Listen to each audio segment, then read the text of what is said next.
Sincerely speaking, governors are really getting money now. So since subsidy removal, Southeast governors now collect 50 to 100% more FAAC every month than before 2023.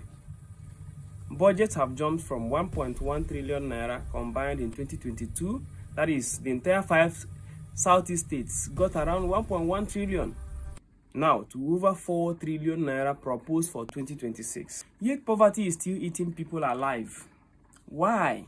Because too much of the new money is disappearing into what we call white elephant projects. Big name, ribbon cutting monuments that look good on TV but do almost nothing for ordinary people.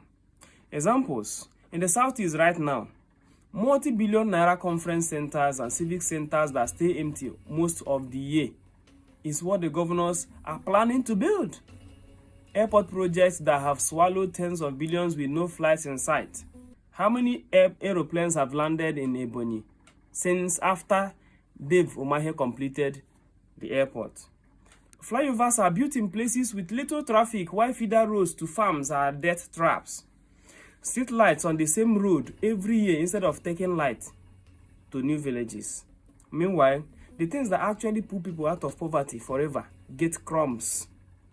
History shows only 4 proven ways entire nations escape mass poverty, and none of them was building white elephants.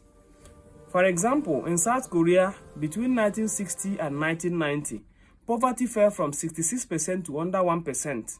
Why? By forcing every child to finish secondary school and giving farmers fertilizer, credit, and good prices. China, between 1980 and 2010, lifted 800 million people by building rural roads, factories, and township enterprises that employed poor villagers. In Rwanda today, poverty dropped 20% in 10 years by making health insurance compulsory. Are we not supposed to have health insurance in our states in Southeast? How many governors have given us health insurance? Rwanda paid farmers on time and even connected every village with electricity and 4G network. What about Vietnam? From a poorer country than Nigeria in 1993 to upper middle income today by teaching technical skills to millions of rural youths and removing every bottleneck for small businesses. Now notice the pattern. Massive investment in human beings. Education plus health. Deliberate job creation for the poor through agriculture, small factories.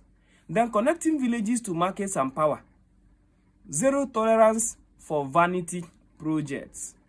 So Southeast governors, this is your blueprint. Yes, commendably, we've seen governors budgeting between 20 to 30% of the entire next year's budget into education and health. That is commendable. But implementation is what matters. Someone would gladly ask, the one that they budgeted in the past, that they gave 20% to education, how has it improved education? So while we look at the budgets now, more interest should be paid and focused on the implementation of the budgets. So take 30 to 40% of the new FAAC money and do these 4 things I want to tell you. So make secondary education truly free and enforce attendance. Pay the WAEC fees yourselves. Fix feeder roads to every farming community and give farmers inputs on credit like Rwanda does. Now, build 5,000 to 10,000 small industrial clusters across the 5 states, 1 per local government. Now, train 100,000 youths every year in coding. I repeat, train 100,000 youths every year in coding, because that is the way the world is going to. This is the era of AI and technical skills. Solar installation, phone repairs, modern farming. Pay them stipend while training them like Vietnam did. With that, we are going to see less of the youth restiveness that is happening everywhere in Nigeria. A lot of youths are getting into cultism and involving in things that are leading to insecurity because of not having any meaningful things that they do. Therefore, stop naming roads after yourselves while children trek 10 kilometers to school every day. Stop another conference center while mothers deliver on the floor. The money is here. White elephant won't feed one child.